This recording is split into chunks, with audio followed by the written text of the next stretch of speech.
शिक्षाविद, चिकित्सक, अधिवक्ता, चार्टर्ड अकाउंटेंट एवं व्यापारीगण, आप सभी का आज के इस प्रबुद्ध वर्ग संवाद कार्यक्रम में हार्दिक स्वागत, अभिनंदन है। अब मैं पूज्य महाराज जी से एवं मंचासीन सभी अतिथिगण से सादर प्रार्थना करता हूं कि हम सबके प्रणेता डॉक्टर श्यामा प्रसाद मुखर्जी जी एवं पंडित दीनदयाल उपाध्याय जी के चित्र पर पुष्पांजलि कर एवं दीप प्रज्वलन कर कार्यक्रम का शुभारंभ करें। पूज्य महाराज जी।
मंचासीन अतिथिगण के द्वारा पुष्पांजलि का कार्यक्रम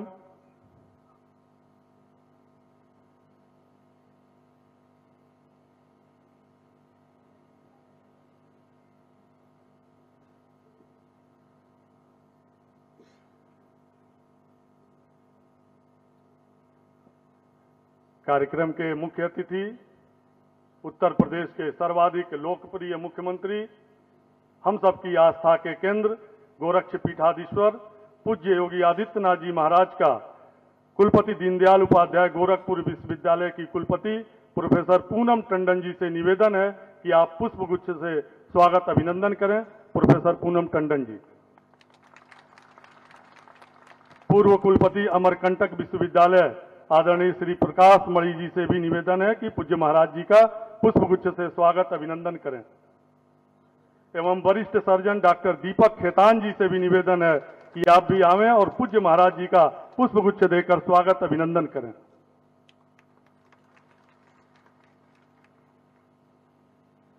वरिष्ठ अधिवक्ता आदरणीय श्री अमिताभ त्रिपाठी अटल जी से निवेदन है कि उत्तर प्रदेश सरकार के जल शक्ति मंत्री आदरणीय स्वतंत्र देव सिंह जी का पुष्पगुच्छ देकर स्वागत अभिनंदन करें। आदरणीय अटल जी।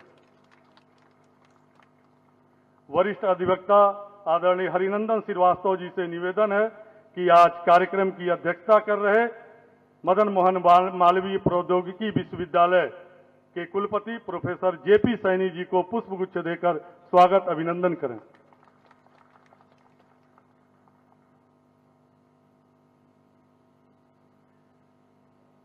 विश्व के पटल पर भारत को विकसित भारत एवं आत्मनिर्भर भारत बनाने में जहां भारत के लिए आदरणीय प्रधानमंत्री श्री नरेंद्र मोदी जी कृत संकल्पित हैं, वहीं उत्तर प्रदेश को सर्वोत्तम प्रदेश बनाने में अपनी महती भूमिका का निर्वहन कर रहे परिश्रम की पराकाष्ठा करने वाले लोकप्रिय मुख्यमंत्री परम पूज्य योगी आदित्यनाथ जी महाराज से आज के प्रबुद्ध वर्ग सम्मेलन में अपने आशीर्वचनों से अभिसिंचित करने हेतु सादर आमंत्रित करता हूं। पूज्य महाराज जी।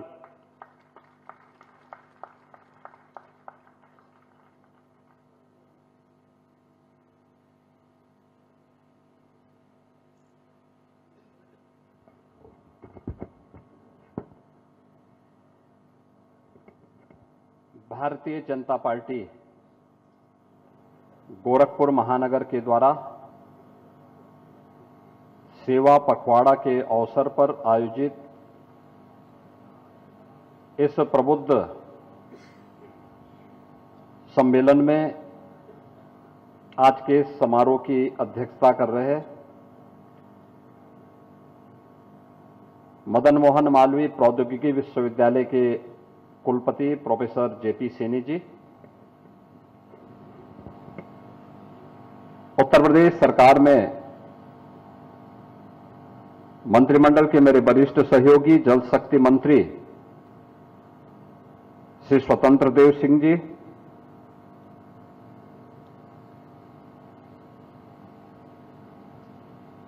गोरखपुर के लोकप्रिय सांसद श्री रविकिशन शुक्ला जी, कुलपति दीनदयाल उपाध्याय गोरखपुर विश्वविद्यालय प्रोफेसर पूनम टंडन जी, पूर्व कुलपति प्रोफेसर श्री प्रकाश मणि जी, गोरखपुर की वरिष्ठ स्त्री रोग विशेषज्ञ डॉक्टर राधा जीना जी, दीनदयाल उपाध्याय गोरखपुर विश्वविद्यालय के वरिष्ठ आचार्य प्रोफेसर हर्ष कुमार सिन्हा जी,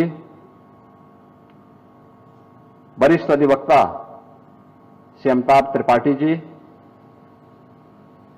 बीआरडी मेडिकल कॉलेज के पूर्व प्राचार्य डॉक्टर गणेश कुमार जी,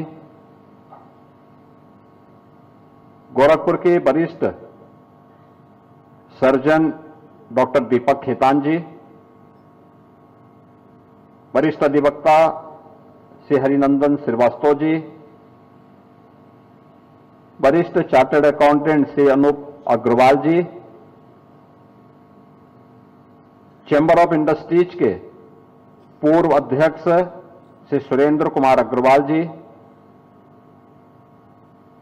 पैलडेगंज गुरुद्वारा समिति के अध्यक्ष श्री कुलदीप सिंह नीलू जी, आज के इस कार्यक्रम में उपस्थित भारतीय जनता पार्टी के क्षेत्रीय अध्यक्ष श्री सहजानंद राय जी,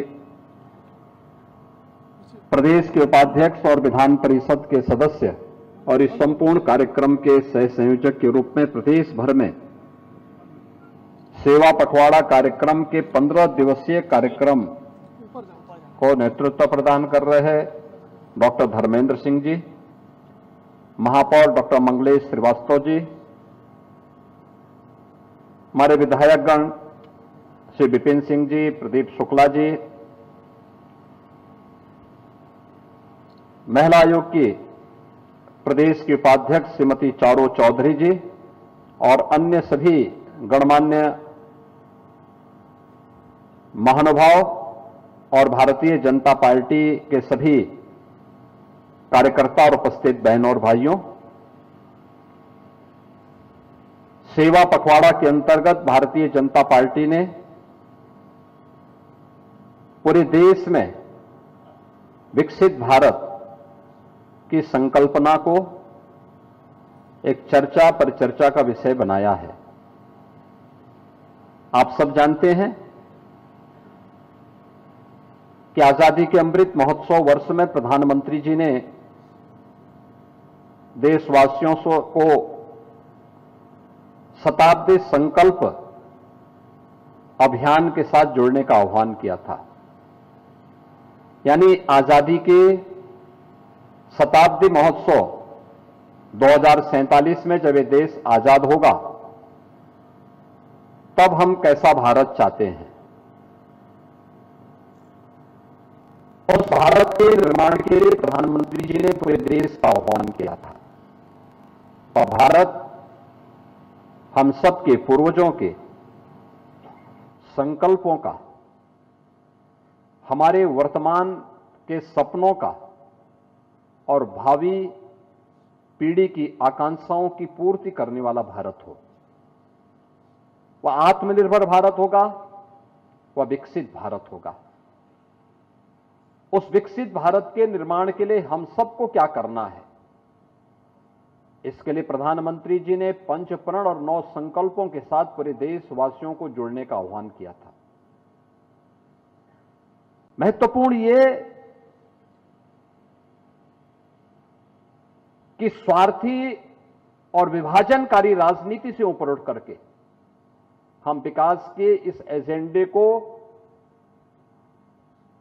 अपनी दिनचर्या का हिस्सा बनाएं और इस पर चर्चा प्रचर्चा का केंद्र बिंदु नौजवान हो या बुजुर्ग,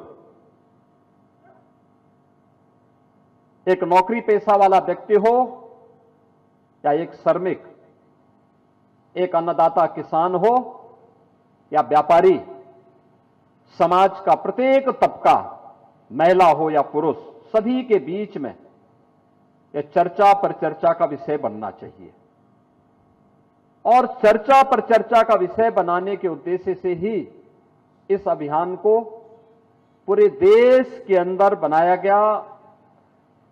हम सबको इस बारे में ध्यान रखना होगा कि भारत विकसित बनेगा तब जब उत्तर प्रदेश विकसित होगा।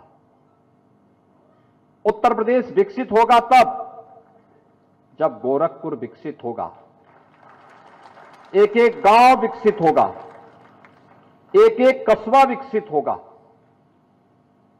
और विकसित होने की उस परिकल्पना के साथ अपने आप को मानसिक रूप से जोड़ना, उसके अनुरूप स्वयं को बनाना। शिवो भूत्वा स्वयं शिवम यजेत। आपको याद होगी सुविख्यात वैज्ञानिक जगदीश चंद्र बसु की उस वैज्ञानिक खोज के बारे में, जिसके बारे में उन्होंने यह बताया था कि केवल संवेदना केवल मनुष्य में और जीवों में ही नहीं होती, बल्कि अन्य जंतुओं में, वनस्पतियों में भी होती है। उन्होंने एक प्रयोग किया था और दुनिया का ध्यान आकर्षित किया था। उन्होंने कहा था उस समय, क्योंकि पहले लोगों की यह मान्यता थी कि प्राण और संवेदना केवल मनुष्य के अंदर ही है, प्राणियों के अंदर ही है। पेड़ पौधे तो उसी प्रकार से निर्जीव हैं जैसे पत्थर है, पहाड़ है। और इस भाव के साथ दुनिया के वैज्ञानिक, उनकी अपनी अवधारणा हुआ करती थी। उन्होंने कहा नहीं, ऐसा नहीं है। यद्यपि भारत की ऋषि परंपरा हमेशा जीव की जो 4 प्रकार की श्रेणी बताता रहा है, उसमें स्थावर को भी वह उस श्रेणी में लेता था, यानी पेड़ पौधों को भी, वनस्पतियों को भी उस श्रेणी में वह लेता रहा है। उसको भी पहले से यह मान्यता रही है कि नहीं, उसमें भी प्राण है, उसमें भी संवेदना है, वह हमारे व्यवहार को समझता है। और उन्होंने वह प्रयोग दुनिया के लोगों को दिखाया करके। किस रूप में? उन्होंने 2 पेड़ लगाए, एक समान परिस्थितियां दी, एक समान जलवायु में, एक समान प्रकार की उन्हें उपजाऊ भूमि दी, खाद पानी दिया, एक समान प्रकार की परिस्थितियां उन सबके सामने प्रस्तुत किया। और दोनों को अपने आप प्रतिदिन जाते थे, दोनों पौधों पर वह बराबर समान रूप से पानी डालते थे, खाद पानी देते थे, सबको समान रूप से उन्हें सभी प्रकार की खुराक वगैरह जो भी लगती थी वो सब देते थे। लेकिन दोनों के प्रति उनका व्यवहार में भारी अंतर रहता था। एक पेड़ जिसके बारे में वो जाते थे उसको पुचकारते थे तो बड़ा हो जाएगा, फलेगा, फूलेगा, खूब आगे बढ़ेगा, तेरी वंश में वृद्धि होगी, तेरा नाम होगा। और दूसरे के पास जाते थे, उसको दुत्कारते थे तो सूख जाएगा, तो नष्ट हो जाएगा, तो ठूंठ हो जाएगा, तेरा नाम मिट जाएगा।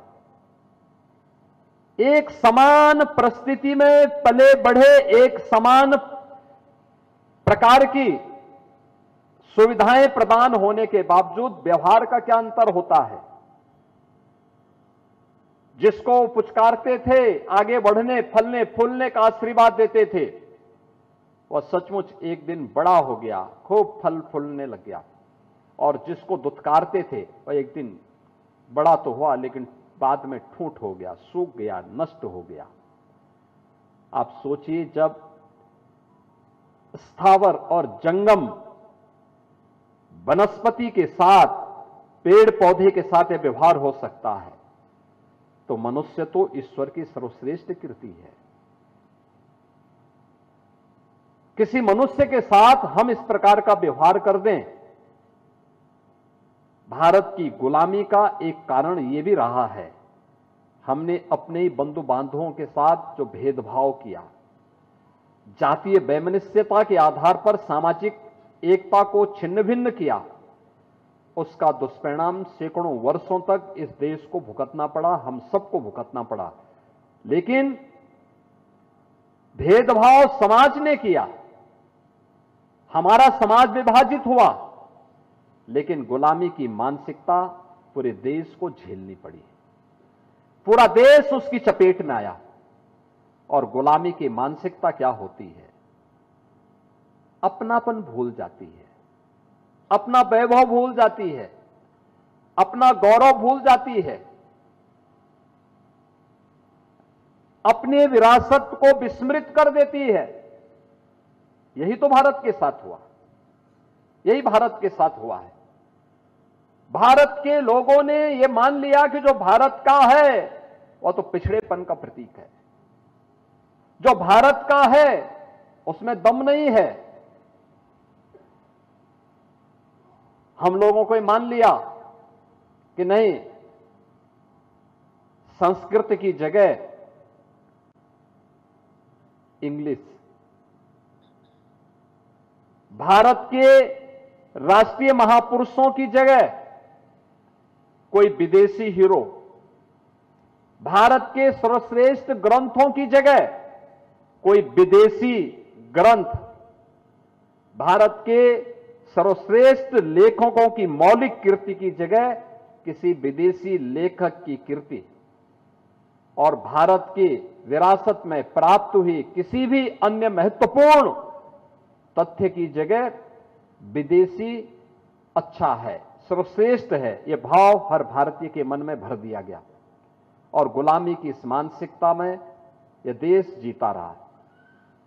याद करिए, आजादी की लड़ाई, ऐसा नहीं कि देश पे हमले होते थे भारत चुप रहता था, ऐसा कभी नहीं रहा, लेकिन एकता का भाव था। हर कालखंड में भारत ने प्रतिकार किया, लेकिन बटी हुई ताकत थी। वे हीरो आज भी हमारे बीच में मान्य रूप से हैं।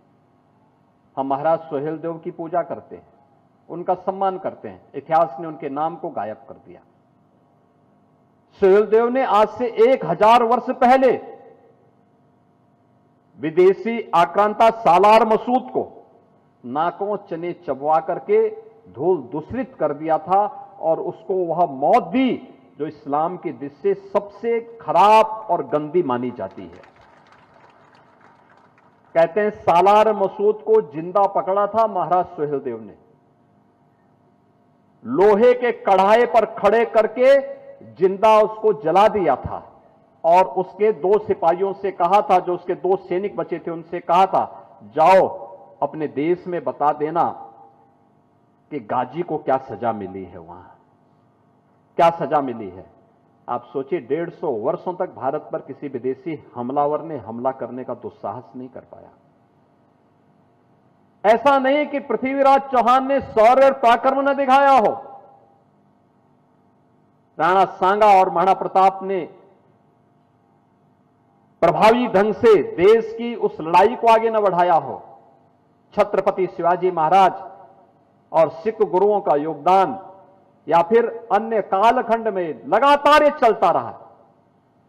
लेकिन भारत की आजादी और भारत अपनी स्वतंत्रता के लिए एकजुट होकर के लड़ सके, इसमें सबसे पहली एकजुटता का प्रदर्शन किया था पूरे देश के अंदर स्वदेशी ने।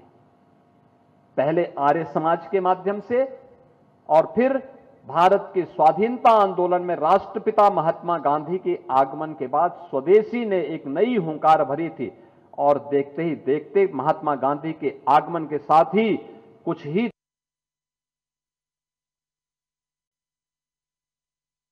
हुए सभी सम्मानित प्रबुद्धजन, विशिष्ट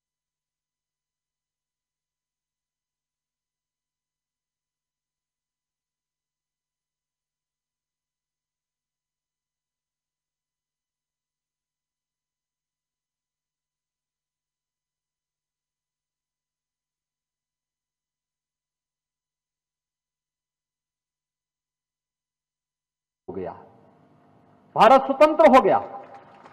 लेकिन स्वतंत्र भारत का भाव क्या होना चाहिए, यह भारत तय नहीं कर पाया। और दुर्भाग्य भी था, जिन महापुरुषों को उस समय तय करना था वो एकाएक आजादी के कुछ ही समय के बाद चल बसे। सरदार वल्लभ भाई पटेल कुछ प्रयास करते और समय चल बसे, और भी अन्य ऐसे तमाम महापुरुष थे। नेताजी सुभाष चंद्र बोस आजादी के कुछ समय पहले ही वे पूरे परिदृश्य से गायब हो गए, उन्हें गायब कर दिया गया। ऐसे अनगिनत योद्धा थे जो इस लड़ाई को आगे बढ़ाना चाहते थे, भारतीय दृष्टि से आगे बढ़ाना चाहते थे। डॉक्टर श्यामा प्रसाद मुखर्जी मात्र 33 वर्ष की उम्र में कोलकाता विश्वविद्यालय के कुलपति बनते हैं, प्रखर शिक्षाविद थे, भारत के पहले उद्योग और खाद्य मंत्री बने। लेकिन उस समय कश्मीर की स्वतंत्रता के लिए, कश्मीर को भारत का हिस्सा बनाने के लिए उनको अपना बलिदान देना पड़ा था। वे सभी महापुरुष एक एक करके चलते बने, और दुर्भाग्य से भारत की नींव जिन लोगों के हाथों में उसको सुदृढ़ करने का दायित्व था, उन्होंने सुदृढ़ करने की बजाय उसी गुलामी की मानसिकता का लेपन लगा करके भारत को आगे बढ़ाना प्रारंभ किया। याद करिए, जो भारत कभी वैभवशाली था, जो भारत दुनिया के अंदर बल में, बुद्धि में, वैभव में अग्रणी गिना जाता था, गुलामी के कालखंड में भारत की हुनर को, भारत की स्किल को,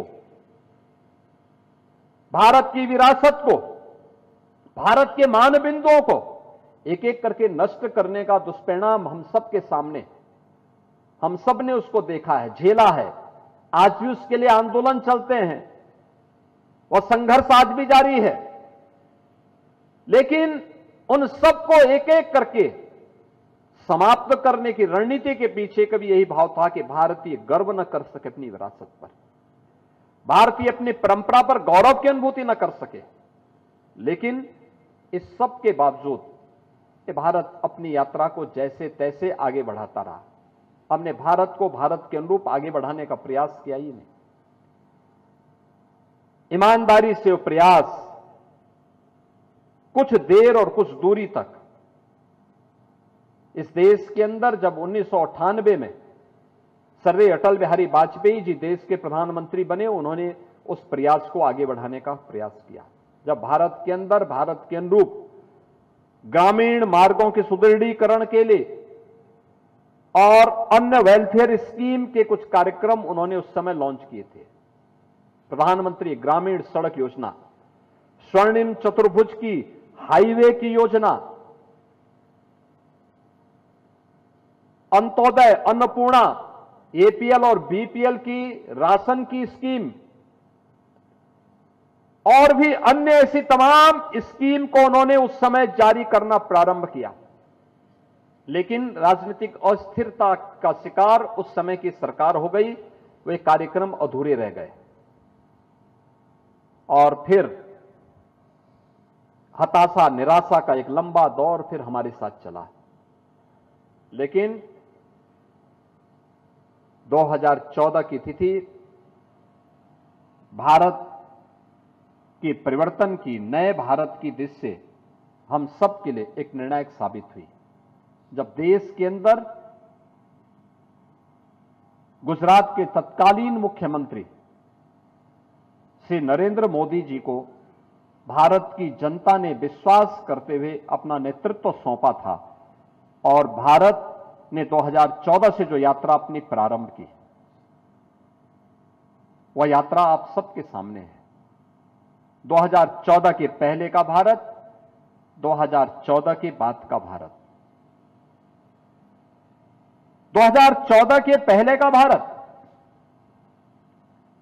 कितना भी प्रयास किया गया, लेकिन 1947-50 से लेकर के 2014 तक भारत देश की केवल, दुनिया की केवल 11वीं अर्थव्यवस्था बन पाया था और 11 से लेकर 14 से लेकर के अब तक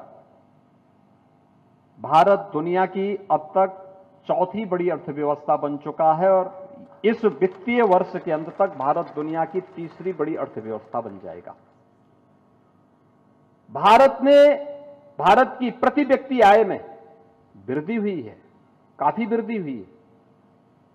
हर एक क्षेत्र में हमने नित नए प्रतिमान स्थापित किए, हाईवे के, रेलवे के, मेट्रो के, नए AIIMS, IIT, IIM, NIT, triple IT, central universities गठित हुई। देश के अंदर वर्ल्ड क्लास एजुकेशन के, हेल्थ के नए केंद्र विकसित हुए। भारत एक नए युग में प्रवेश किया है और जीवन के प्रत्येक क्षेत्र में भारत ने अभूतपूर्व विकास किया है।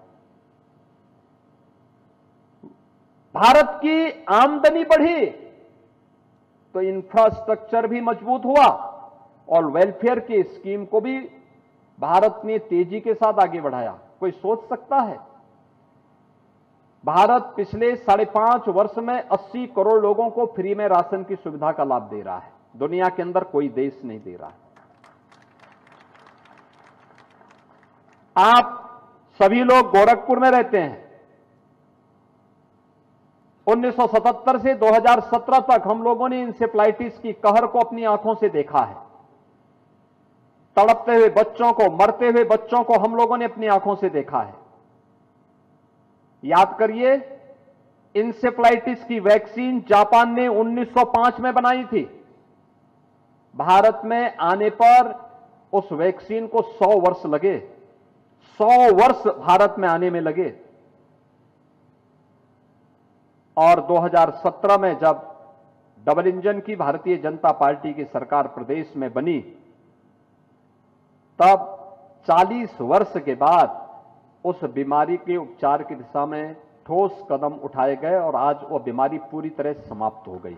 यही सीजन हुआ करता था जब इंसेफ्लाइटिस के खिलाफ हर परिवार में भय और दहशत रहता था कि पता नहीं कौन बच्चा इसकी चपेट में आ जाए, कौन दुर्भाग्यशाली होगा। और आज ऐसी कोई भय नहीं। आज तो हमारे यहां हर परिवार में अब इंतजार रहता है पर्व और त्योहार का। पर्व और त्योहार आएंगे, हम इस पर्व और त्योहार के साथ जुड़ेंगे। एक उत्सुकता होती है, एक उमंग होता है। हर परिवार एक नए सुबह के लिए, एक नए भोर के लिए इंतजार करता है, जिससे एक नया उत्साह उसके जीवन में आ सके। देश के अंदर आजादी के पहले से लेकर के 2014 तक केवल 74 एयरपोर्ट बन पाए थे। आज इनकी संख्या बढ़ चुकी है 160, यानी इन 11 वर्षों में यह संख्या बढ़कर के 160 तक पहुंच गई। एम्स कुल पहले 7 थे, आज इनकी संख्या बढ़कर के हो गई है 23। यानी एक बड़ी संख्या सेंट्रल यूनिवर्सिटीज और इंस्टीट्यूशंस 450 की संख्या में बने हैं। मेट्रो 230 किलोमीटर से बढ़कर के आज 1050 किलोमीटर से अधिक की मेट्रो लाइन बिछ चुकी है देश के अंदर। वेलफेयर की स्कीम के बारे में 4 करोड़ गरीबों को एक आवास इन 11 वर्षों में प्राप्त हो गया। 50 करोड़ लोग आयुष्मान भारत की सुविधा के माध्यम से 5 लाख रुपए की स्वास्थ्य बीमा का कवर प्राप्त कर रहे हैं। 10 करोड़ परिवारों को उज्ज्वला योजना का फ्री में कनेक्शन उपलब्ध हुआ। 11 करोड़ गरीबों के घर में शौचालय बन गए। यानी एक लंबी फेहरिस्त है, एक लंबी सूची है। पैसा था, अर्थव्यवस्था मजबूत हुई तो वेलफेयर के दायरे को भी बढ़ाने में मदद मिली, गरीब कल्याणकारी योजनाओं को प्रभावी ढंग से आगे बढ़ाने में मदद मिली। भारत का जो सामाजिक सुरक्षा का कवरेज था आजादी के बाद से लेकर के 2014 तक, यानी इन 65-68 वर्षों में इसका दायरा केवल बढ़ा था 19% और 14 से लेकर के अब इसका दायरा बढ़ा है 65% से अधिक। एक लंबी छलांग भारत ने लगाई है, अर्थव्यवस्था के क्षेत्र में लगाई है, इंफ्रास्ट्रक्चर के क्षेत्र में लगाई है। दुनिया की सबसे तेज उभरती हुई अर्थव्यवस्था के रूप में अपने आप को स्थापित किया है और भारत ने तेजी के साथ दुनिया के अंदर सबसे अच्छे इन्वेस्टमेंट के डेस्टिनेशन के रूप में भारत ने अपने आप को स्थापित किया है। दुनिया के अंदर डिजिटल टेक्नोलॉजी में आज भारत एक लीडरशिप लेकर के आगे बढ़ रहा है।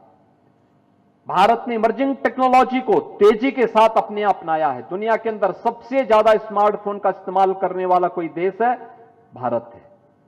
यानी हर एक क्षेत्र में भारत की यात्रा एक शानदार यात्रा बनकर के आगे काम कर रही है। कोई सोचता था युवाओं के बारे में, अनेक स्कीम आई, अनेक कार्यक्रम उनके लिए प्रधानमंत्री जी के द्वारा लागू किए गए। इस अभियान के क्रम में अच्छे वर्ल्ड क्लास उनके लिए एजुकेशन के संस्थान स्थापित हों।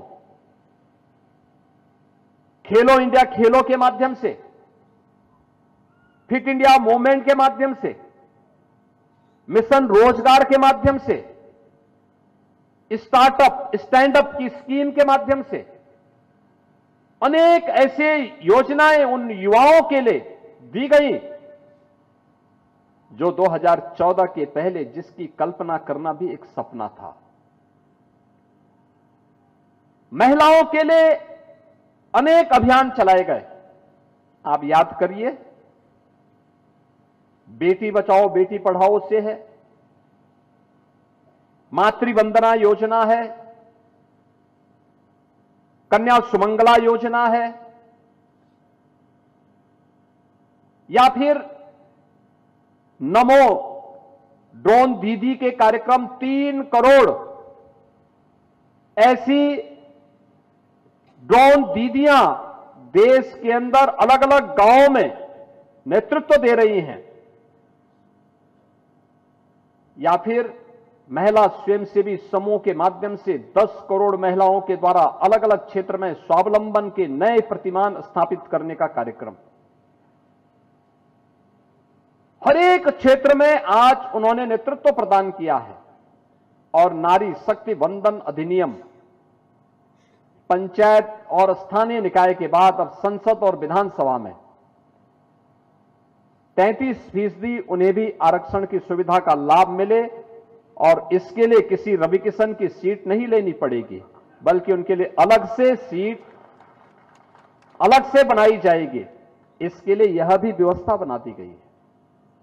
यानी यह भी कार्यक्रम प्रभावी ढंग से लागू करने का कार्यक्रम। अन्नदाता किसानों के लिए आपने देखा होगा अन्नदाता किसानों के लिए भी अनेक कार्यक्रम प्रारंभ किए गए, सॉयल हेल्थ कार्ड से लेकर के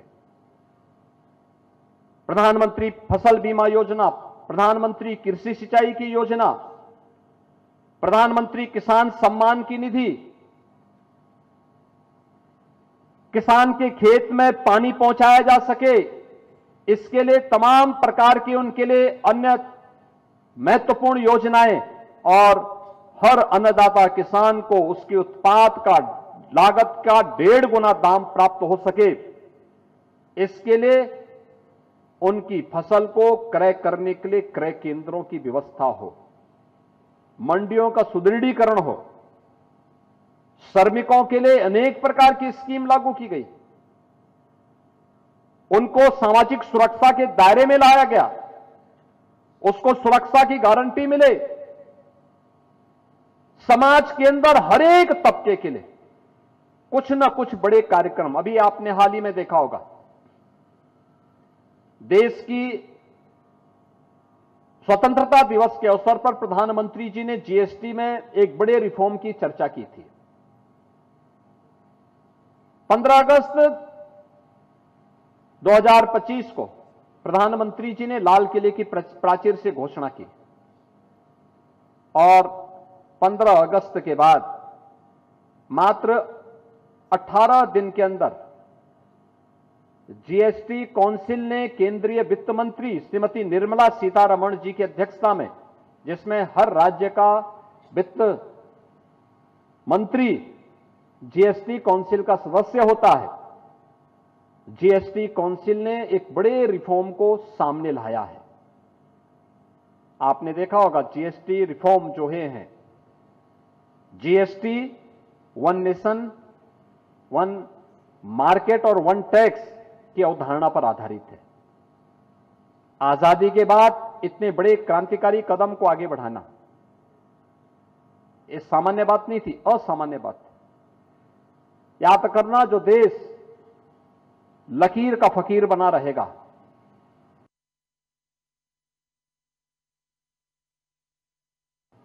अपने दायरे में कैद रहेगा, वह विकास नहीं कर सकता, आगे नहीं बढ़ सकता। उसको रिफॉर्म करने होंगे, हर एक फील्ड में रिफॉर्म करने होंगे, अधिक से अधिक छूट देनी पड़ेगी, अधिक से अधिक लोगों को उसके दायरे में आने के लिए स्वतंत्रता देनी पड़ेगी, बिना किसी बाधा के, चाहे वह ईज ऑफ डूइंग बिजनेस हो, चाहे वह फेयरलेस बिजनेस हो, चाहे वह ईज ऑफ लिविंग हो, इन सभी के लिए प्रभावी कदम उठाने पड़ेंगे। और जीएसटी लागू होते समय लोगों के मन में आशंका थी कि समस्याएं आएंगी, इकोनॉमी डूब जाएगी, लेकिन इकोनॉमी डूबी नहीं। भारत का जो अप्रत्यक्ष कर था, जो केवल पहले 5,44,000 करोड़ का था, एक वर्ष में वह जीएसटी के कारण बढ़कर के हो गया 22,70,000 करोड़ का। आप सोचो, एक वर्ष में इतना कलेक्शन होने लग गया। लेकिन इसमें 4 स्लैब दिए गए थे, 5% का, 12% का, 18% का और 28% का। एक 5वां भी है, लेकिन वह 5वां लग्जीरियस आइटम के लिए और सिन आइटम के लिए, यानी जैसे नशीले पदार्थों के लिए और लग्जीरियस आइटम। लग्जीरियस आइटम का मतलब जिसको रवि किशन जैसे लोग कुछ उसका उपयोग करते हैं, उनके लिए 40% उसमें है। लेकिन शेष अन्य लोगों को इन 5 दायरे में 5, 12, 18 और 28। अब नए रिफॉर्म में, नए जो रिफॉर्म हुए हैं, नया जो सुधार, टैक्स का सुधार हुआ है, इसमें 2 स्लैब समाप्त कर दिए गए। 2 स्लैब समाप्त करने का मतलब अब केवल 5 और 18% का स्लैब रह जाएगा, 12 और 28 समाप्त। यानी जिसमें 28% टैक्स था वह घट करके 12% हो गया, 18% रह गया है, या 5% आ गया है। घर की वस्तुएं जो भी हमारी उपभोक्ता वस्तुएं हैं, या तो टैक्स 0 या 5% के दायरे में आ गया। घर निर्माण के लिए जो सामग्री है, इस्पात है यानी लोहा है, सीमेंट है, 28% से घट करके 18% में आ गया है। ट्रैक्टर के जितने भी पार्ट्स हैं 18% से घट करके वह 5% में आ गए हैं और कम हो गए। ट्रैक्टर है, टायर है, ट्यूब है, सिंचाई के साधन है। विद्यार्थियों के लिए शिक्षण सामग्री टैक्स फ्री कर दी गई, बीमा टैक्स फ्री कर दिया गया। यानी एक बड़े रिफॉर्म को लेकर के प्रधानमंत्री जी आगे बढ़े। इसका मतलब मार्केट हेल्दी होगी, मार्केट हेल्दी होगी, खरीदारी खूब होगी, स्वाभाविक रूप से लोग टैक्स भी देंगे, कम पैसे में अच्छी खरीदारी करेंगे, लोगों के खरीद का दायरा बढ़ेगा, रोजगार का सृजन होगा और लोगों को नई नई चीजों का स्वाद लेने का आनंद भी होगा। पर्व और त्योहार का उत्साह अलग से होगा। दीपावली का इतना बड़ा उपहार प्रधानमंत्री जी ने दिया है देशवासियों को, एक बड़ा उपहार दिया, लेकिन ये रिफॉर्म का पार्ट है।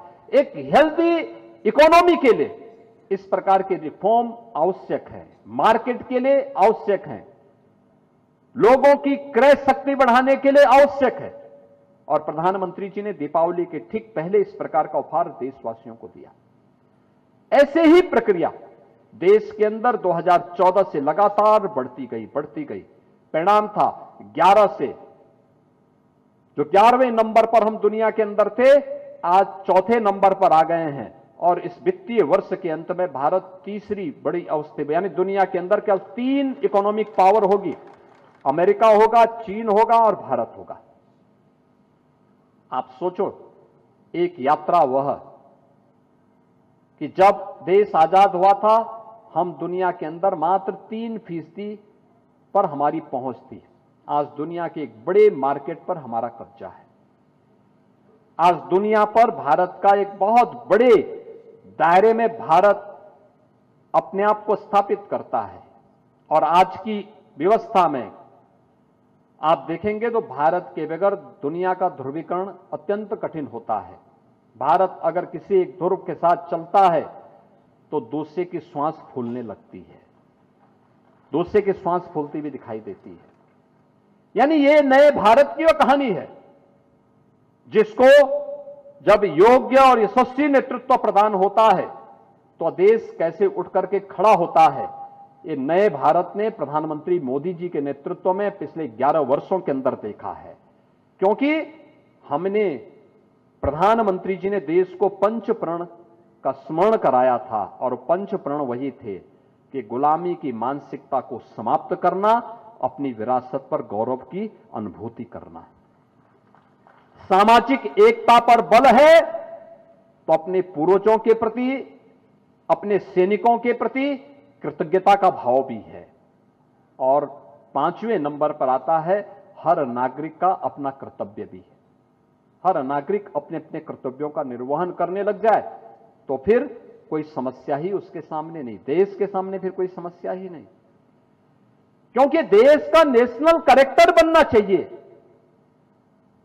भारत विकसित होगा, ये केवल मोदी जी का अकेले संकल्प नहीं बनना चाहिए, 140 करोड़ भारतीयों का संकल्प बनना चाहिए। और प्रधानमंत्री जी के इसी संकल्प को अंगीकार करने के लिए हम लोगों ने उत्तर प्रदेश के अंदर इस संकल्प को आगे बढ़ाया। और इस संकल्प के अनुरूप हम लोगों ने भी अपनी कार्य योजना बना करके एक विजन डॉक्यूमेंट को बनाने के लिए हम आज कार्य कर रहे हैं। उत्तर प्रदेश विधानसभा में आपने देखे होंगे 27-28 घंटे तक लगातार चर्चा होती रही। विधायिका में चर्चा हो, ये कठिन कार्य है, लेकिन उत्तर प्रदेश विधायिका ने करके दिखाया। विधायिका में चर्चा होने के उपरांत अब हम पब्लिक के बीच में आए हैं। आपने देखा होगा इस मंच पर समाज में नेतृत्व प्रदान करने वाला वह तबका है। कोई विश्वविद्यालय के कुलपति हैं, कोई पूर्व कुलपति हैं, कोई विश्वविद्यालय में प्रोफेसर हैं, कोई रिटायर्ड प्रिंसिपल हैं, कोई चैम्बर ऑफ इंडस्ट्रीज से जुड़े हुए हैं, कोई चिकित्सक है, कोई, यानी अलग अलग फील्ड में जिन्होंने अपनी प्रतिभा के दम पर, बल पर, कोई अधिवक्ता है, यानी जीवन के अलग अलग क्षेत्र में जिन्होंने अपनी प्रतिभा का लोहा भी मनाया है और समाज को नेतृत्व प्रदान करने की सामर्थ्य भी वे लोग रखते हैं। वह भी यहां पर बैठा है और हम लोगों ने भी यही किया। समाज का अगर बुद्धिजीवी तबका अगर समाज को नेतृत्व देने के लिए उठ खड़ा होता है तो दुनिया की कोई ताकत उस समाज को और उस देश को आगे बढ़ने से रोक नहीं सकती है। और हमने 300 ऐसे प्रतिभाशाली बुद्धिजीवियों को लखनऊ में बुलाया था। पूरे दिन भर की चर्चा उन लोगों से की, उन लोगों से दिन भर चर्चा की। इसमें पूर्व मुख्य सचिव थे, पूर्व एडिशनल चीफ सेक्रेटरीज थे, प्रिंसिपल सेक्रेटरीज थे, डीजीपी और डीजी लेवल के अधिकारी थे, आईएफएस थे, कुलपतिगण थे, पूर्व कुलपतिगण थे, शिक्षाविद थे, वैज्ञानिक थे। अलग अलग फील्ड से जुड़े हुए विशेषज्ञों को लेकर के 300 ऐसे बुद्धिजीवियों को हम लोगों ने प्रदेश के अंदर अलग अलग संस्थानों में भेजा और वही चर्चा पर चर्चा अब तक 100 से अधिक अकादमिक संस्थाओं में हुई है और ये क्रम आगे बढ़ रहा है। और मैं यहां पर उपस्थित जितने भी हमारे बुद्धिजीवी हैं, शिक्षाविद हैं, चिकित्सक हैं, चैंबर ऑफ इंडस्ट्रीज और कॉमर्स से जुड़े हुए पदाधिकारी हैं, उन सबसे मेरा यही अनुरोध होगा कि हम अलग अलग संस्थानों को इसका केंद्र बिंदु बनाएं। विजन डॉक्यूमेंट में लोगों से चर्चा करें, परिचर्चा करें और फिर उन लोगों के साथ मिलकर के हम उनके सुझावों को आमंत्रित करें। वे भी दे सकते हैं उन क्षेत्रों में सुझाव जो प्रदेश सरकार ने इसके लिए कार्य योजना बना करके आगे बढ़ाई है। हमारी जब चर्चा होने लग गई, विधानसभा में चर्चा हुई, तो माननीय विधायकों की ही चर्चा परिचर्चा के दौरान जो विषय सामने आए थे उसके तहत हम लोगों की एक विशेषज्ञों की टीम वहां उनका अवलोकन भी कर रही थी। उनका सारा भाषण हम इकट्ठा कर रहे थे और फिर उस भाषण का अवलोकन करते हुए 12 सेक्टर हम लोगों ने तय किए। ये 12 सेक्टर जो अलग अलग सेक्टर में, शिक्षा के क्षेत्र में, स्वास्थ्य के क्षेत्र में, कृषि और जल संसाधन के क्षेत्र में, स्किल डेवलपमेंट और एम्प्लॉयमेंट के क्षेत्र में, इंफ्रास्ट्रक्चर के क्षेत्र में, सर्विस सेक्टर में, इमर्जिंग टेक्नोलॉजी के सेक्टर में, अलग अलग सेक्टर में क्या कुछ होना है। इसमें पर्यावरण को भी महत्व दिया गया है, अर्बनाइजेशन को भी इसके साथ जोड़ा गया है। ये सभी अलग अलग 12 सेक्टर लिए गए हैं। इन 12 सेक्टर में हम लोगों ने अलग अलग प्रकार की व्यवस्थाएं की और फिर उसको लेकर के हम लोग आज समाज के क्षेत्र में, समाज के बीच में आ रहे हैं उनसे कहने के लिए कि भाई आपके सुझाव आमंत्रित किए जा रहे हैं, आप भी अपने सुझाव दीजिए। नए भारत के, नए उत्तर प्रदेश में आत्मनिर्भर भारत तो आत्मनिर्भर उत्तर प्रदेश, आत्मनिर्भर उत्तर प्रदेश तो आत्मनिर्भर भारत, विकसित उत्तर प्रदेश तो विकसित भारत, यानी एक दूसरे से जुड़े हुए हैं और उसके अनुरूप हमें अपने आप को तैयार करना है। कैसे लाभ होता है? थोड़ा सा सोए हुए समाज को थोड़ा सा जगा दिया जाए, कैसे उठ खड़ा होता है। आपने उत्तर प्रदेश को देखा होगा। आप में से जितने लोग हैं, बहुत सारे लोग उत्तर प्रदेश के बाहर जाते होंगे, पहले भी जाते रहे होंगे। 17 के पहले कोई भी बाहर जाता था, अगर आपने उत्तर प्रदेश का नाम ले लिया और फिर गोरखपुर का नाम पहले ले लिया तो मान के चलिए कि अगला वाला व्यक्ति अगर आपके स्वागत के लिए उत्सुक भी थे तो उसको स्वयं देख करके ही निराशा होने लगती थी। अरे यार कहां से आ गए, उसके मुंह से शब्द निकलता था। और आज आप देश के अंदर कहीं जाइए, उत्तर प्रदेश का नाम लीजिए, सामने वाले के चेहरे पर एक चमक आ जाएगी, चमक आ जाएगी। उत्तर प्रदेश का परसेप्शन देश के अंदर बहुत पॉजिटिव हुआ है, बहुत सकारात्मक हुआ है। सामने की बॉडी लैंग्वेज बोलने लगती है, हां वो अच्छा सोच रहा है आपके बारे में। न चाहते हुए भी अब आपसे वो वार्ता करता है, न चाहते हुए भी आपके साथ चर्चा में मशगूल होता है, और न चाहते हुए भी वह आपका स्वागत करने के लिए उत्सुक हो जाता है कि हां उत्तर प्रदेश से हैं आप, आपके साथ चर्चा करता है, बैठता है। आपका परसेप्शन बदला है। आज दुनिया को और देश को विश्वास हुआ है उत्तर प्रदेश भी अब निकल पड़ा है विकसित उत्तर प्रदेश बनने की यात्रा में। अब उत्तर प्रदेश देश के विकास का बैरियर नहीं है। 17 के पहले उत्तर प्रदेश को बैरियर माना जाता था, ये बीमारू राज्य था, बीमारू राज्य। लोग ये मानते थे कोई स्कीम हम दिल्ली में बनाएंगे वो फेल होनी ही होनी है, क्योंकि उत्तर प्रदेश में वो फेल हो जाएगी, क्योंकि देश का हर 16वां 17वां आदमी तो यहां यूपी में बैठा हुआ है।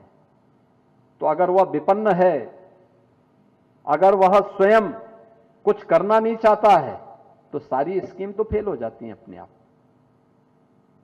लेकिन 17 के पहले जो उत्तर प्रदेश देश के अंदर किसी भी स्कीम में, किसी भी योजना में टॉप बॉटम में होता था, यानी टॉप 3 में रहता था, बॉटम 3 में रहता था, आज वही उत्तर प्रदेश देश के अंदर सभी प्रकार की योजनाओं में, सभी प्रकार की योजनाओं में या तो नंबर 1 पर है या टॉप 3 में है। ये चेंज आया है हर स्कीम में। आप देखिए किसी भी में उत्तर प्रदेश ने आज एक लंबी छलांग लगाई है। परिणाम क्या है? उत्तर प्रदेश की अर्थव्यवस्था में व्यापक परिवर्तन हुआ है, व्यापक परिवर्तन हुआ। उत्तर प्रदेश आज एक नए उत्तर प्रदेश के रूप में अपने आप को स्थापित किया है। किसी भी उसमें आप देखेंगे, युवाओं को रोजगार के मुद्दे को देखें, अन्नदाता किसानों के मुद्दे को देखें, महिलाओं के सुरक्षा और उनके स्वावलंबन के मुद्दे को लेकर देखें, श्रमिकों के लिए या समाज जीवन से जुड़े हुए किसी भी पक्ष को हम देखेंगे, हर एक सेक्टर में कुछ ना कुछ उत्तर प्रदेश ने किया है। और हम सफल कैसे हुए? एक, सबसे पहले हम लोगों ने भ्रष्टाचार पर प्रहार किया, लीकेजेस रोका गया। आप सोचो, जीएसटी आने के पहले उत्तर प्रदेश के अंदर 17 प्रकार के टैक्स थे। सेल टैक्स भी था, वैट भी था, और न जाने कौन कौन से प्रकार के सेस भी थे, तमाम प्रकार के सेस थे, 17 प्रकार के थे। जीएसटी आने के बाद एकमात्र जीएसटी है, और जीएसटी आने के बाद अब जो व्यवस्था बनी, उत्तर प्रदेश ने कुल 49,000 का हमारा टैक्स उत्तर प्रदेश के अंदर कलेक्ट होता था, आज हम उसको वसूल कर रहे हैं 1,15,000 करोड़ का। इस वित्तीय वर्ष में हमने गत वित्तीय वर्ष में वसूल किया है।